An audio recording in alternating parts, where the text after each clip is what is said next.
You're welcome back. And as usual, Chris is in the house to discuss certain issues, coming from the newspaper headlines from today. Good morning, Chris. Good morning. I don't know why you're laughing like this. No. What happened to your energy? Is the fuel you are running low on diesel? I think it's a little bit of everything. God forbid. Because you thinking you always there's a high spirit bubbling with energy, but then you're seated across me, so I guess I'll pick up my energy as time goes on. That is it. It's infectious. If it gets to you, take it. Absolutely. Yeah. Looking good as usual. Thank you. But then we have to dive into this matter. It's all about Dangote, NNPCL. Nigerian issue is tell you with one hand you're looking good. The next moment is a Nigerian issue is like, But when we have less choice, we are here to stay, and God knows we are in Nigeria. Absolutely. Yeah, we take it coming. Absolutely. So it's about Dangote, the lifting of petrol, which is PMS, and then federal government agreement, the template for lifting and for selling PMS. What are your thoughts on this? Because virtually all the national dailies, and that shows you how important it is. So what are your thoughts on this? Our thought is that they say some kind of relief. And this is what we have been shouting here. If the Nigeria establishment had been sincere and they had allowed Dangote, probably they would have lifted the fuel at 500 naira. But they still went there with all the muchi. And they came up this morning and they say they can lift at this. Before now, Nigerians come to tell us that the import fuels and the landing cost is 1,117 naira. Yes. And now if they put all the costs together and they are selling to us, the NNPC is selling 865 they fix. It meant that if any refinery buys fuel at Naira rate, crude oil at Naira rate and refines, that is possible that the price will come down to 400 naira. Then minus plus all the costs, say 500.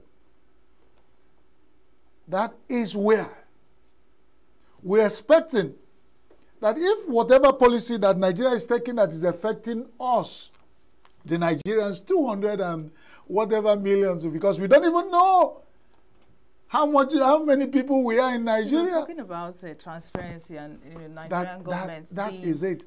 This so-called NNPCL.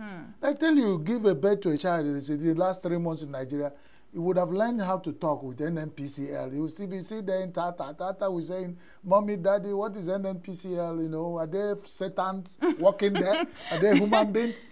What is this plot? It's not just, it's the sabotage. If you trace it right from when Dangote said, okay, I'm ready to start, they said at first, they came out to say, okay, it's a substandard fuel, and it was debunked. And then they came up with this issue currently where independent petroleum marketers are actually writing to the presidency to say that the prices that Dangote had actually set, for PMS, that they are not, in agreement with it. And you don't know. And then there's in an interview, the spokesperson for IFMA now came out and said, no, if Dangote is willing to sell, we are willing to buy. We are business people. And you don't know what to believe, and who to, that was why, because of their insincerity and transparency-ness, and we Nigerians, and me, not speaking for Nigerians, I'm speaking my opinion, because I'm brought here to review and say what I feel. But I'm very confident that most Nigerians feel the way I feel. We have gotten here. So we're expecting that these people should have human mind. They did not allow Dangote to refine his crude oil, come out with petroleum product and set price. There were a lot of horse trading, in transparency, like you said, sabotage. That's the only word we can use to describe their process. There are telecom companies in Nigeria, they put their costs together, come out with price. If there's tariff, the National Assembly should help them to set or ratify, or they do. They didn't allow Dangote to do that in his own case.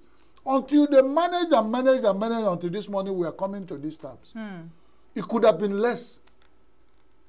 It could have been less. And we start saying, for God's sake, these people in NNPC or whatever they call themselves, the president of Nigeria, very respected Jagaban, is still the minister of oil. So whatever we are saying, he has a share in the blame. The thing is, they keep saying this sector is deregulated. How deregulated is the oil and gas sector really? Deregulated when it's convenient for them. It's regulated when they want this. The marketers are now a cabal. They sit down together, and when we are not there, they sit down and wine and dine and on the blood and sweat of common Nigerians. And they're not being fair, because God has blessed Nigeria with crude oil. What we are asking, we are not supposed to buy oil, fuel, or refined products in Nigeria at the price the world is buying it. That's all we are asking. If it's too much. And then somebody in Nigeria came and said, I want to do this. Whatever you guys have done to put him there to do it, you still do not allow him to breathe. So whatever they are coming up with, all these idea queues reduced at what cost? Still an average of 1,000 naira. That's what I'm running around. Because NNPC said the price at 865. Since the last time they set it, we are buying in Enugu here 1,200. Okay. In some areas, 1,007. Wow. And the world should know about it. Wow. Who is regulating what? So they will just say this. Some villages up north, they're buying 2,000 naira a liter. And it's black market, because even fuel can't get there. And we say we're the same nation, Nigeria. And some people are smiling to the bank, blood and sweat of Nigerians, and they think they are living. They are dead. Of course, if nobody can tell them. They don't have conscience, and if you don't have conscience, and that drop of human kindness and God that put in you, you are dead. There's not about making all the money in the world, controlling, and then he say, you've eaten your fellow compatriots, and you went to bed. You are sleeping on an empty stomach. You wake up. Look at the cities of Nigeria. How many cars did I pass on the road to come here? The KKs are not there. The commercial vehicles are not there. If they put vehicle on the road, they don't see human beings. Everywhere is like deserted island. You know all those scenes you see in Dracula films and the horror movies. When you have whole street, you know, once in a while you see one living dead walk like this and pass. Okay, That's so what I'm thinking in my mind, why are so many areas of our existence tied to this singular thing, oil? We have thought about. Can't we even think of decentralizing this thing? Because of the knowledge of insight, you know, we thought that the Signature Television has taken interest in discussing some of this issue over dependence of Nigeria on oil. It should be an eye-opener to the Nigerian Obasanjo state. said, regretted and apologized tonight that during their one time they over-depended on oil. But it's not yet late to diversify. With over 75% of Nigerian land mass arable, good for agriculture. Why are we cruising on presidential jet and Escalade and the yacht? You know what that kind of money can do? And we said the National Youth Service Corps, with the number of Nigerians we put out of the school, imagine when you create a camp, an agric site, and put them there every 1 year. People go there, they see a good food to chop, they get good allowance, and they produce food that Nigerians actually 1 year compulsory. Put them with their energy, encourage them. This actually goes to support what I'd said. I think I've said here some time ago that if I was in charge, I would make it compulsory, not just youth service or corps members, even people who are in civil service. You have an option to learn something in entrepreneurship or agriculture, and then you have a limited amount of time to stay in civil service. Outside which, maybe when you retire at a certain age, you just definitely go into either agriculture or entrepreneurship. But then you find people who give their all to civil service, and then they retire, they don't know what else to do or how to go about it, and then they are so dependent. So if it's something that government can look into and see how to empower, you can start from core members in agriculture. There's this thing they call bargain now. Is an issue. We say you don't have land. There's this bargain in agriculture. It's a new thing now that is making waves. They can be taught. Nigeria have good land. But not everybody actually has access to land. No, we are not talking about. We're talking on a mass level. That if you cannot feed yourself, You know, the developed nations, less than 5% of their farming population feed the nation. With the modern technology, wow. You don't need me and you to... Less than 5%. Less than 5% of American farmers feed America, and they have excess food, they waste. They destroy, so that they wouldn't have glut. Less than 5%. This is in America where you book for chicken. In 3 months, you have a chicken that is as good as big as this table where we are sitting on. 3 months, you book ahead. They have all the technology to do. You have mechanized farming. They have developed hybrid maize that can come out with big cobs in. Have you noticed how our maize here consistently reduces in quality and in size? And some people said it's colonial, and the people want to do also food colonialism. And when that comes, you know what I mean?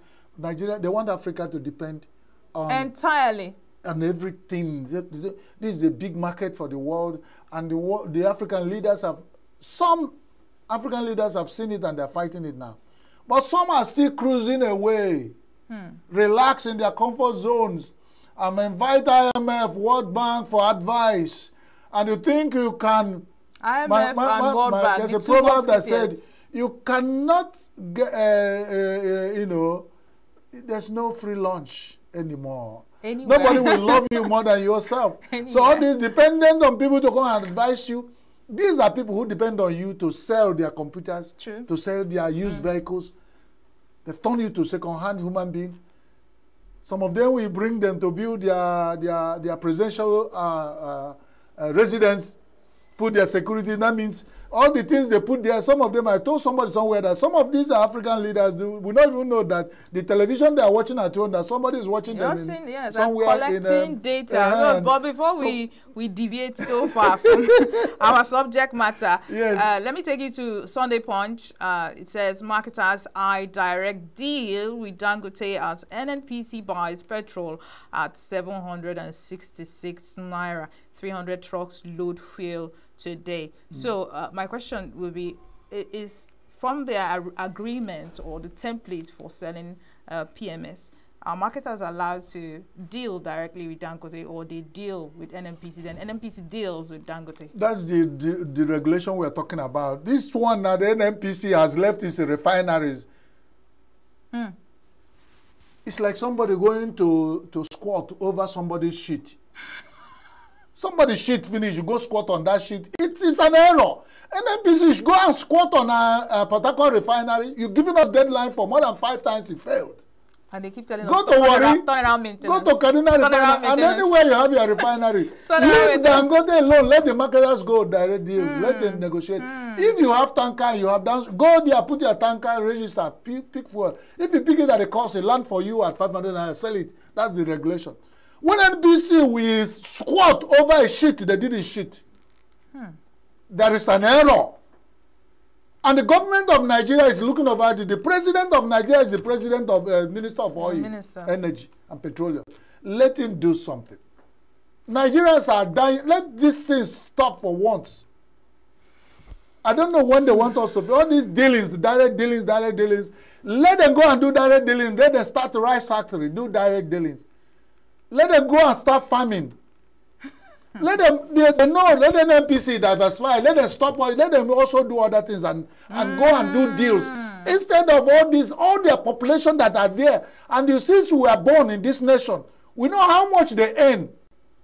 And Nigeria has kept them there for 20 decades without supplying Nigeria. They only carry our crude, sell, roll back, and they sit down there comfortably. They're not ashamed. Look at NNPC trucks, storm Dangote. You can imagine. I don't know, that's ashamed. That's the refinery and to commence lifting. Are they not ashamed? We have lifters, truckers who are their business is haulage. They can lift to all billions of liters of fuel they want. You don't need NNPC. Why are they there? Are they going to lift from there and put on their downstream filling stations, NNPC, and still sell at what price?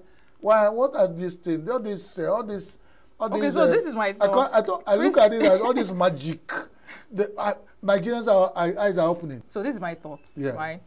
so they want to buy at 766 naira. So I'm thinking maybe for some reasons, it's possible that NNPC actually subsidizes pricing for Dangote. If the marketers were to go directly to Dangote, maybe it wouldn't be as cheap as this. Why is it a secret? If you are subsidized, they've told us that so many things about subsidy. There's so much secrecy in subsidy. Then they talk from both sides of their mouth. Nobody even know. You ask people, everybody talks subsidy, but nobody can explain to you what it means and how it works. How much are Nigerians subsidizing for what and what and what? And if you had given crude oil at a naira rate, is enough support and a good environment for him, then allow him produce. That's my concern. Whatever they are talking, subsidy, whatever, these are satanic words they use to deceive Nigerians, because there's no sincerity in any of those words. Nigerians are good at distraction. They will come up with one. In fact, everybody in Nigeria is talking subsidy. How many of them you bring and say, what is subsidy? In that sense, it will explain to you. That means so many things are still behind it, and the Nigerian government still, even everybody is talking about it. Even people in high places in government don't even know what it is. But my concern is, somebody started an industry. You have given him an environment to produce. Let him come up with his price. You did it not. And that's where the concern is. Meaning, your hands are soiled somewhere. Why must he be? Why is the NNPC they say they are lifting? Why didn't Dangote say the price is selling to NNPC? Yes. Why are they speaking for demand? Because Dangote could have said, my fuel came out at 500 naira. Whatever price you want to lift. If you want to lift at 750 naira, I'm a businessman. Thank you. Bring the money I will take. But my price is 500 naira. Why is the NNPC that telling us how much Dangote's oil is coming out of? It's annoying. And this, God's sake, I don't understand this nation. Then most people are going there because when they don't understand you know the high level of suicide in this country. People cannot understand nothing. Is it? And they start asking God, why did you put me here?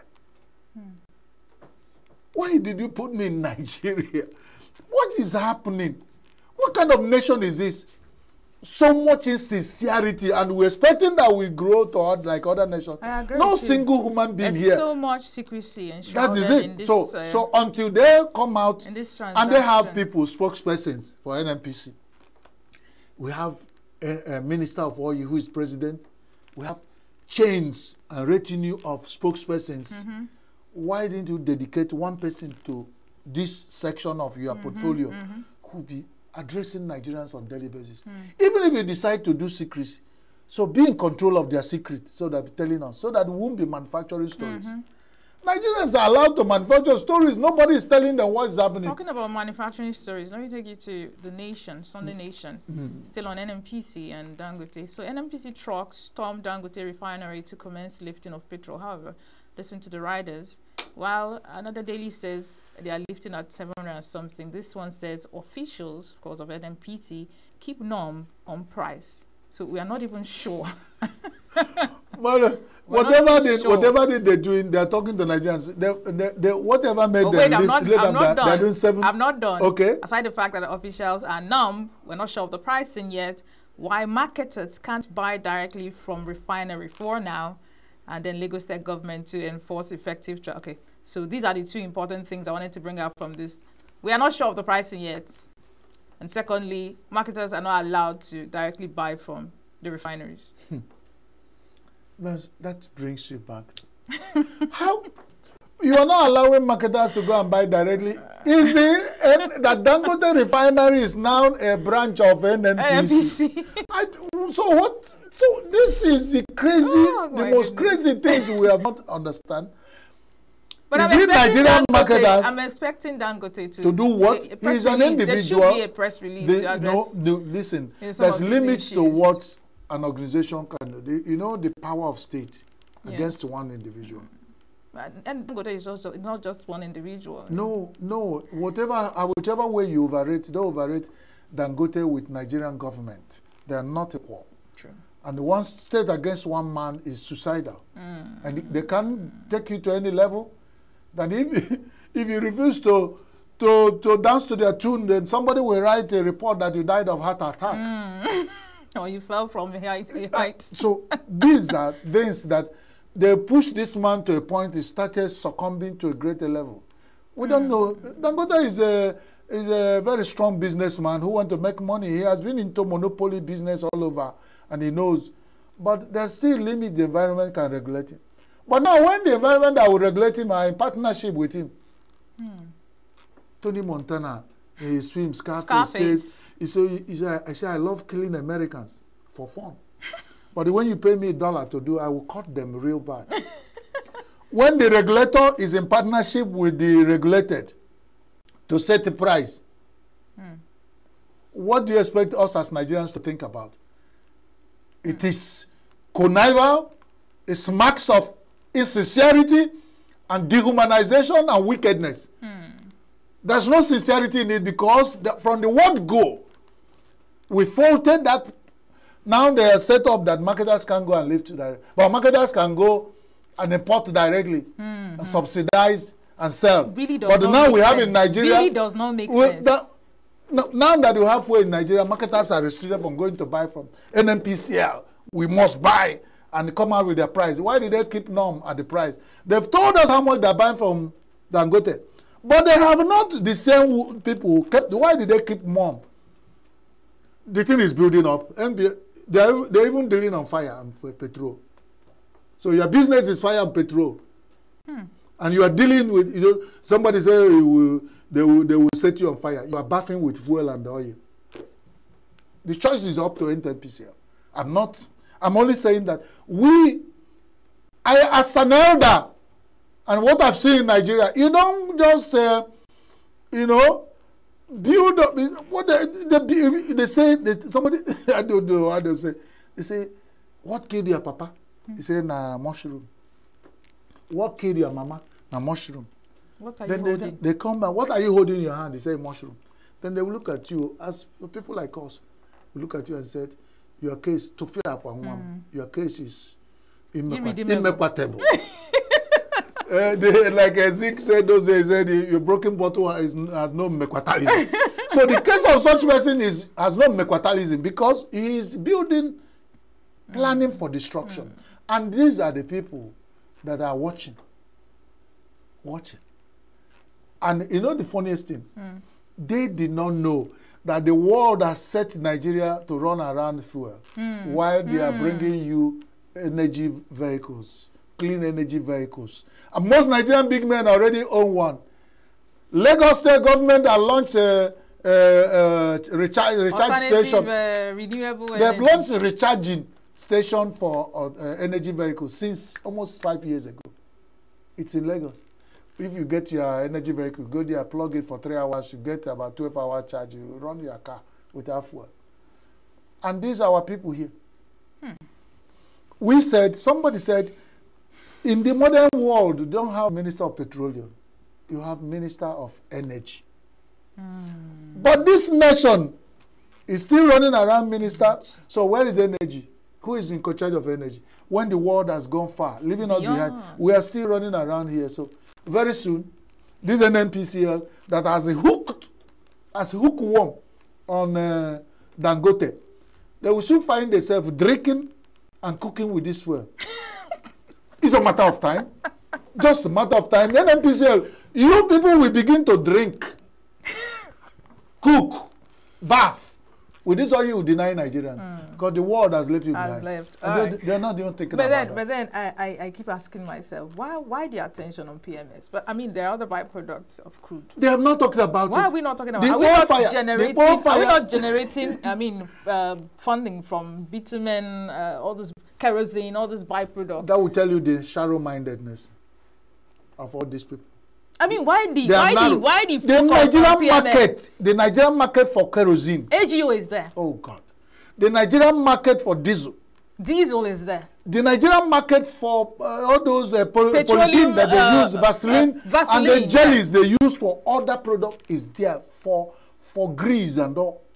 The line value chain of It's enormous. So the one, you know, the stupid thing, even the when NNPC concentrated on importing fuel, they're not importing those ones. So they will connive, give a crude oil to their refineries abroad.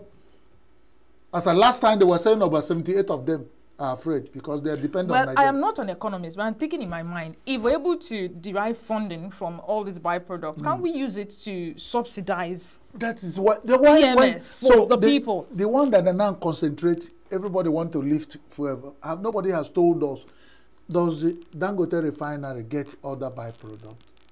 Oh, nobody has said they restrict them from going there to lift kerosene or gas and all jelly. Everybody. That's why I said well, sorry. It's fun in an annoying way. No, the thing is, you get confused when is it that? And then the issue why we are talking this way is because of this secrecy. At my level, I should have some knowledge about how these things work. I'm not an expert there, but some basic knowledge so that when my children ask me a question, people of my age in Nigeria cannot answer anything about oil we depended on. Since 1958, oil was struck in Oron and in Afam, very close to Oguta, Anambra State, but it's in River State. Since 1958, we can't sit down. We don't have a relationship with your organization that run. No stakeholder awareness program. Some people will connect and sit down there. The job when they finish, their children will come and they will take hand over to their children. And we, at the end, that's where it got us to. And they don't have negotiating power. The world is talking. So they even connive and sell crude oil. So, you know, when they and they are empty. Because if we are still in control of our crude, we should have some negotiating power. Now, the only hope everybody has concentrated there with their sleaze, graft, satanic, corrupt tendencies, they are there. And they're expecting us that when they come out and say lifting out, so that they will maintain the 865 they told us. The 865 they fixed the price, NNPC was imported fuel. Let us put the mathematics. And you are going to lift the one in Nigeria at 765. A price you set for the man, not the man set. If they allowed him set his price, Nigerians would have pressured Dangote and said, what? We thought you were here to help us. But it's an NNPCL that has held Nigeria bondage with 2 decades of unoperational illegalities that has gone to Dangote and they squat over a sheet they didn't sheet. But that shit will smell them to death. Because if somebody shit, if you squat over your shit, you will not feel it.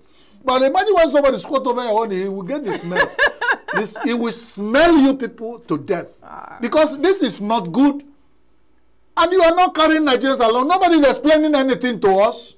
You just think that when you go and fix price, any price you fix, Nigerian will lie the filling stations. I was coming and I was telling the churches to come to this studio. I passed one filling station, sorry to say, I called the name, Northwest. The line of people there, and I imagine this is the time people should be in the church. So I see the line of people waiting to buy at 970. And I said, these people are not in church. And then they are here. So fuel has taken over our spirituality. The population of people who go to churches, I don't know about the mosque, I'm talking about the one I go and take people don't go to church again. They wake up in the morning and go and run about to get fuel. And when you think they are running there to buy fuel to fill their tank, they just stand at the queue for 5 good hours to buy 2 liters. This is incredible. God, only God.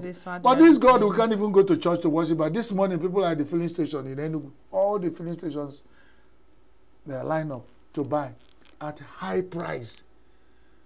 And you think God has not abandoned Nigeria? With the present kind of leadership we have, I think God has decided to punish Nigeria. Nigeria is a nation that tells themselves lies. You know, there was someone that said that people get the leadership they deserve. Someone said that. Yeah, it's me that said Nigeria. Leadership they deserve. That's what Nigeria deserves now. Because when people will connive with these people, the politicians, to tell lies and accept it, you know the build-up to this time. And when these things are happening, people are still looking, they don't even have energy to blame anybody again. Only those ones who are paid and they are booger with their mega pay to survive this are the ones who still have mouth to throw blames and look at who is planning what and who is planning what. The same nation is on treason charge for 10 Nigerians. Yeah, that's actually 10 million. This is exactly my thoughts. People that came out to exercise their civil rights are being arraigned for treason when we are seeing broad daylight treasonable things happening going on. The laws can revert back. The laws can revert back. All the people that occupied Nigeria for more than 2 weeks, with all the statement on record, we still have the record. We can play them back. They all guilty of treasonable felony.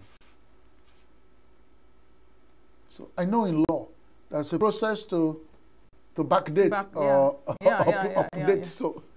So let them know that if they succeed in saying that people who went to the street to protest committed treasonable felony, someday somebody will take this position they're into and look back into history and call them to come and answer for treasonable felony when all of them occupied Nigeria for 2 weeks and nothing worked. And we know their list.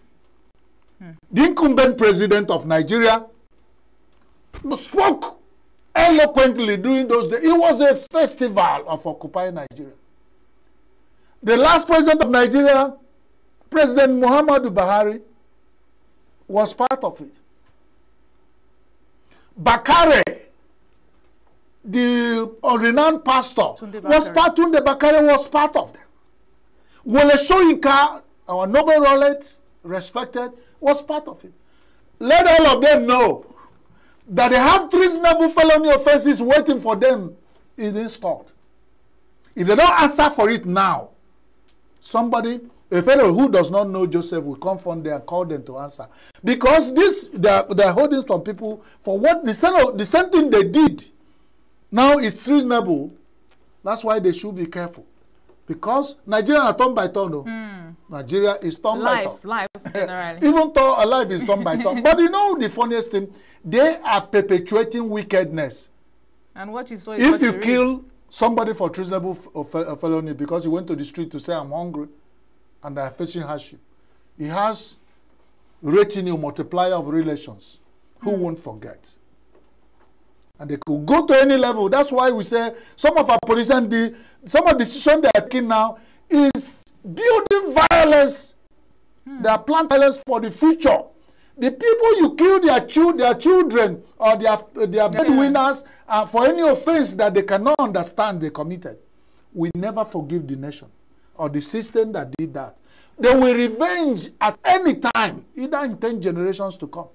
So if you want to stop fight, don't allow me, somebody want to separate me and you from fighting. You shouldn't allow me to throw the first punch.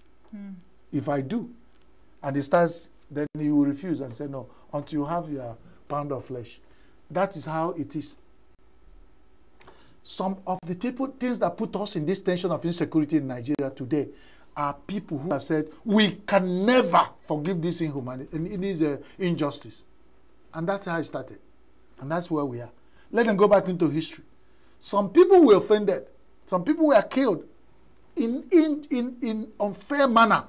And their generations came up and said they will fight it to the end. They're saying that this insecurity and kidnapping and things we are going through right now is a yield. It's part of it. It's a harvest of the seeds when that were planted. When Oputa panel came, you remember those days where they brought so many of them, even Obasanjo. That's why I respect him. He appeared to speak about anything they say he committed. And some of them apologized. Some didn't refuse to come. But what Oputa panel of that Peace and Reconciliation Committee did for Nigeria is what has kept Nigeria up to this point. How so? And it has built up again.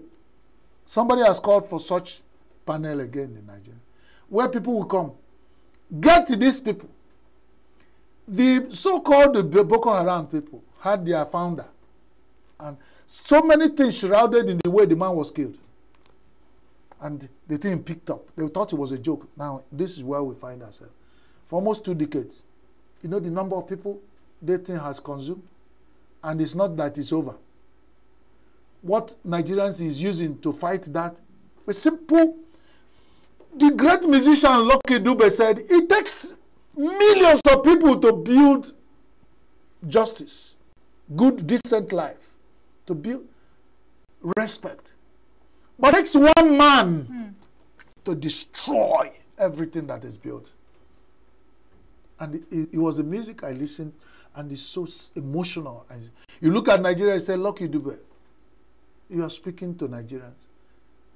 All the labors our heroes passed, they built nation. Even the template of economic development they built, the Michael Obalas, the Awolowo's on Southwest.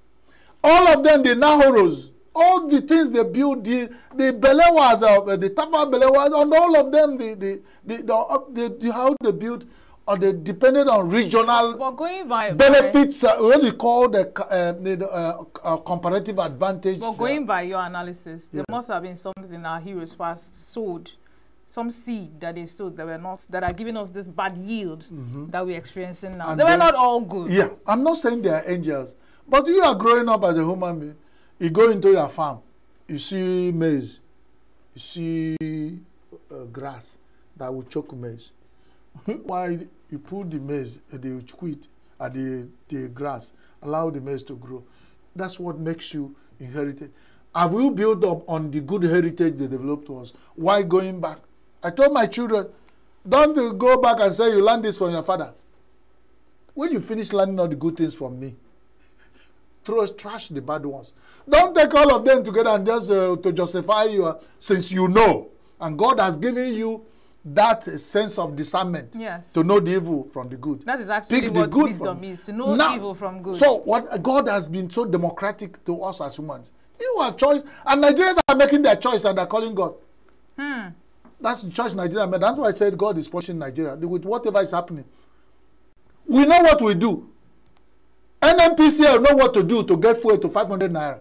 The president, who is the minister of oil, know what to do. All the marketers know what to do. They are the same people who are making sure that they will get it at the price. They will maximize profit for themselves, with our blood and sweat. And they think God will come and set up. So, these are the things. But then, if you hand over your soul, your body, soul, and spirit to devil, to wine and dine with the devil, get ready. Because there's nothing you do for your girlfriend's son to call you Papa. Anytime you come, you say, that man don't come again. Uncle. No, if you call uncle, they will hear that man. You don't come again. You'll be waiting for you to make mistake. So you can never negotiate with the devil. Can't. He has no... That's why I'm saying... That's why the people we are working with Nigeria, good human beings, they don't let Nigerians regard them as people you cannot negotiate with. Because what is happening is negotiable.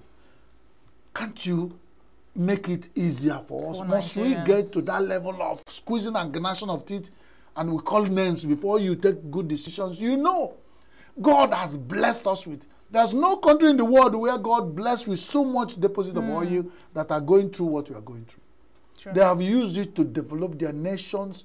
And in Saudi Arabia, at the age of 21, the government gives you a house as a young person, gives you money to marry a wife, equip you, find business or job for you, and you face your life independently. It's not the same earth we are. Why are we cursed? They defended theirs with so much. There was a time you can't just walk into Saudi Arabia, but they defended. Now they open up because they have consolidated. Yes. Nigeria is, they open up and say, come, Festac 877. Come and chop money. We don't know. Was that paradigm? No, we said there are so many things Nigeria have done. Downhill. You think Festac was that paradigm that opened Nigeria up to so many? No, but the Nigerian president then, Gowon, said, our worry is that we have so much money, we don't know what to do. And then the world then say, let okay, us help you. Now, this is how you do it. They call the whole world for months. The wine and dining, so many places were built, and some of those things we built, we didn't develop on them. It's just they are gone moribund. If you go to Festac in Lagos, because that area was built that time, people occupied those houses that were paid allowances to come and go. They were eating. It was called the world to come and rejoice and who does that? Celebrate with you. It started then. Since then up till now, 20 generations of Nigerian children are still paying debt and they're still borrowing. Because nobody will look this way and say, we have fuel issue, how do you say? They say, borrow. You borrow to refine oil you have in your own country. You borrow to do turnaround maintenance, and they will go down to pay salaries of NNPCL staff that do not this yield the borrowing result. culture is this. You're just talking about the one in the national level. The one at the individual level, where you open up something and somebody tells you, this particular app, borrow this to pay this, borrow this. It's as if they want to like brainwash Nigeria, from bottom up, from top down approach, brainwash these people into borrowing. Let it be their way of life. But then let's just step away a little bit from issues of national issues. Let's talk about the siege on Southeast. On the Sunday Times, security agents built trillion naira. Listen to this. Security agents build trillion naira extortion industry at checkpoints. Riders say road users groan as travel time triples amid intimidation. Insecurity on the rise despite occupation, says pressure group. Now we're talking about security agents building an industry. Trillion naira worth of industry. Is it that these people have not learned, or just go ahead? Let me not just say what's on my mind. I will just say, I'll give you an example.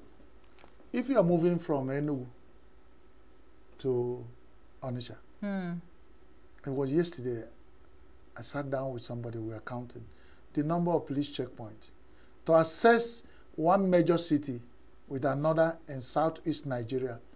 We had an average of 30 major checkpoints that are permanently stationed. You're kidding me. Not to talk about the incidentals, the one you find, because they'll stop you and tell you so much stories, collect money. When you go and look through your back mirror, they've disappeared. Chris, we're not talking about just policemen. Talking about army.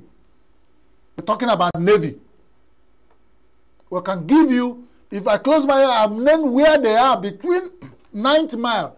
In fact, from Ugwuonyama in Enugu to Opiweka in Onitsha. We have more than 45 checkpoints.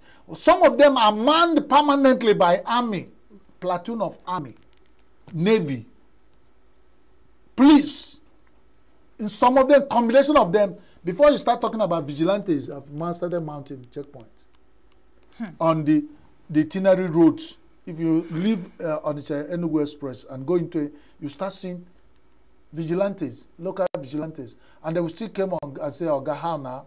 We are here. You understand language? Oga Roger. They also landed. I thought Roger was the monopoly of the Nigerian police, but Roger has become. And somebody told me, when things begin to get bad, it's spoiled in Nigeria totally. There used to be a time when you see an army man on the street. Wow. You feel safe. But somebody told me when he said, Nigerian government, they kept the army on the street for too long. They will mess up their prestige. They get them corrupt. They will begin to play, because they will now begin to make them to play with the chicken. Whoever plays with the chicken will always have the chicken drop stains. Hi.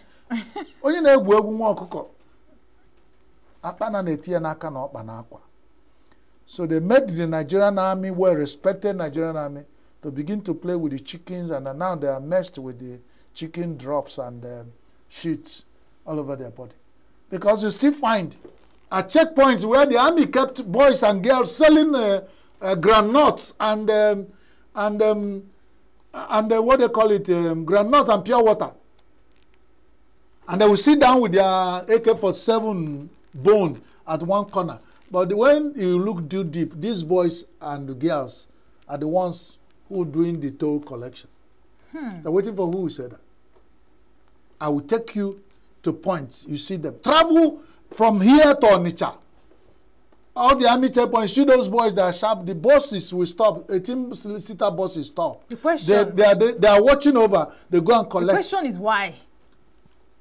Because they used to be respected. You put them on the street, expose them to these things, and you, even when they do not want you, people give them.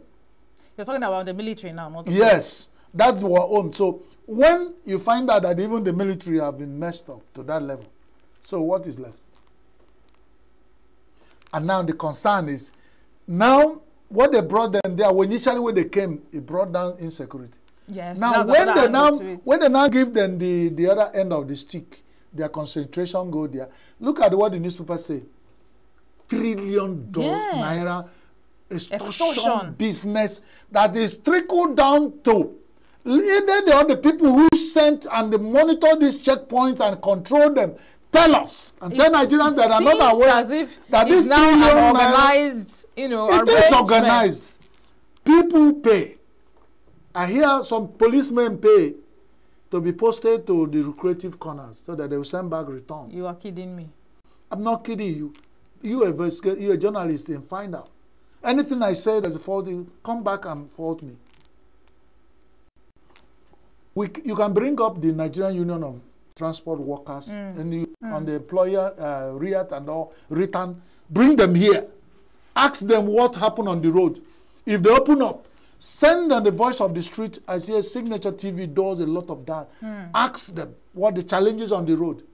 If you ask them, people, commuters, transporters, and they did not mention this extortion among the challenges on the Nigerian road, come and fault me. But then the paper says it's a siege on Southeast. So is it like a deliberate attempt by some people to besiege the Southeast? No, it's not like that. Everywhere you have this kind of checkpoints.